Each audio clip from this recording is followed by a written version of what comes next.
নমস্কার বন্ধুরা, পুষ্পর রান্নাঘরে তোমাদের সবাইকে স্বাগতম। আজকে চলে এসেছি এখন লাউ পাতা বাটা করব। এখানে কালো জিরে, কাঁচা লঙ্কা, শুকনো লঙ্কা আর রসুন ফোড়ন দিয়ে দিয়েছি। আর এখানে দেখো লাউ শাক কেটে নিয়েছি।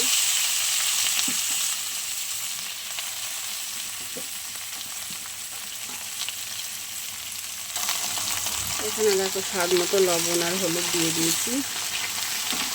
তাহলে সুন্দর করে ভেজে নিই।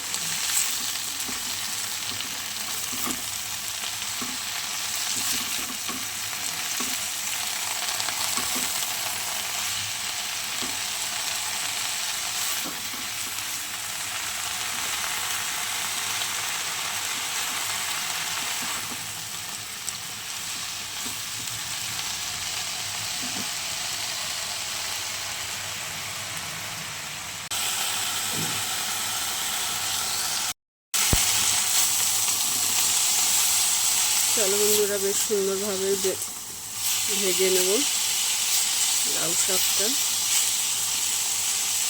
বেশিরভাগই আমার ভাজা হয়ে গেছে।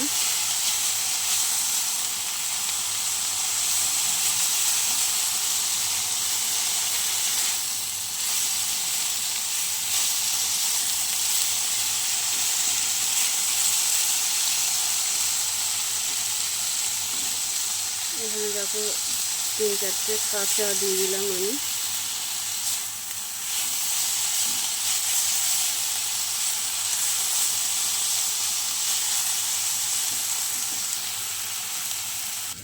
চলো বন্ধুরা, হয়ে গেছে। এবার আমি বেটে নেব। দেখো বন্ধুরা, বাটা আমার একদম রেডি হয়ে গেছে। খুব টেস্টি হয়েছে। তোমাদের কেমন লাগলো অবশ্যই জানিও। ভালো লাগলে লাইক, কমেন্ট, শেয়ার করো। আজকের মতো রাখি বন্ধুরা, টাটা।